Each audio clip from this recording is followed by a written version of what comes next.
As a longtime Danny Phantom fan, I've waited too long for this moment. Here are all the references that I noticed during Danny Phantom's Spotlight in Nickelodeon All-Star Brawl 2. Danny has moves based off his cryokinetic abilities that was first seen in the Season 3 episode Urban Jungle.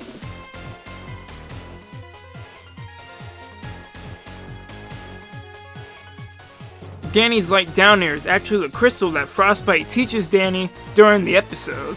At the end of it, Danny gives the crystal to Sam. Whoa, you can do that now? What's this for?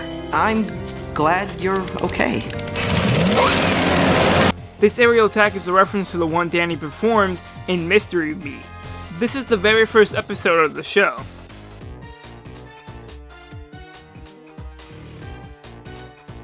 Although Danny has used uppercuts in the series, I believe the inspiration behind this uppercut is based off the Freak for All and Urban Jungle Rumble Flash games. Speaking of the Flash games, this backflip is also borrowed from Urban Jungle Rumble. Danny's up special and down special might be a reference to how his future self would create ghost portals out of thin air, making me believe that we are looking at a very much experienced Danny since the last time we saw him in the series. The way he falls out of his up special might be a reference to how Danny is thrown in the $1 Million Ghost, or the trip seen in the Ultimate Enemy special. The beckoning call from Pirate Radio makes a return. This taunt is based off this scene in Rainstorm. Oh man, only you?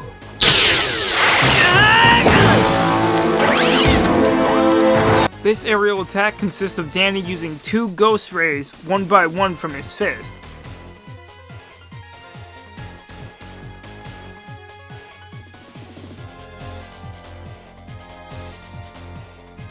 The Pariah's Keep stage has saws as stage hazards. We can see these saws in the Fright Night episode. Danny's more powerful attack, Ghostly Wail, also makes a return. We first see future Danny use this move freely in the Ultimate Enemy special. Our current Danny learns the move as the special goes on. Ghostly Wail even makes an appearance in Nicktoons Unite. YouTuber Sansa pointed out how in this scene, Danny watches the Flying Dutchman and then goes intangible and chases after him. He is next seen as the young Dark Danny.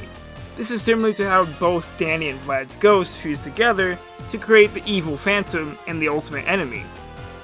The way Danny goes intangible looks pretty similar to the dash animation in the Globs of Doom DS game. Shout out to QG for noticing this detail. If you press Danny's side special after the intangibility, Danny will perform an uppercut. Look at the way he hits 3 times in the air. It's literally the Rush 6 upgrade from the Ultimate Enemy GBA game. The first time we see the Phantasmal Bolt was in What You Want. Sometimes while flying, Danny's legs will turn into a spooky tail. He uses it to attack his opponents in this game. Although probably just a coincidence, Danny's up throw animation consists of a tornado carrying up his opponents. In Torrent of Terror, Danny temporarily gains the ability to control the weather. This power doesn't come back, but it's neat that some of its inspiration is seen in this game.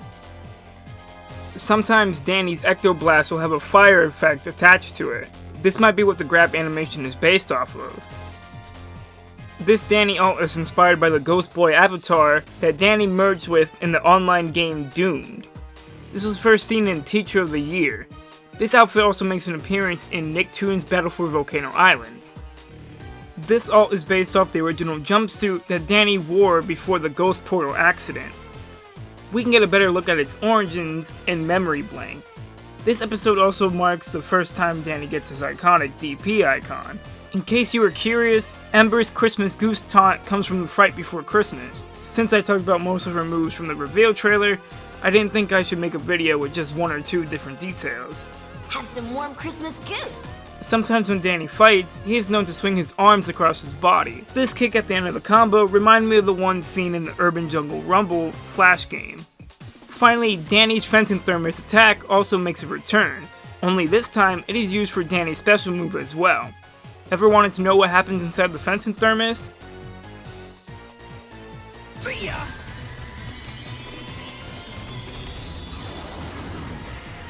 No wonder why these ghosts hate being sucked in there. And that is all the references that I noticed during Danny's Spotlight. I'm sorry that this video took so long, I kinda got sick while I was working on it. Anyway, what do you guys think about Danny in this game? I think he'll be one of my mains for sure. Let me know down below, and I'll catch you guys in the next one.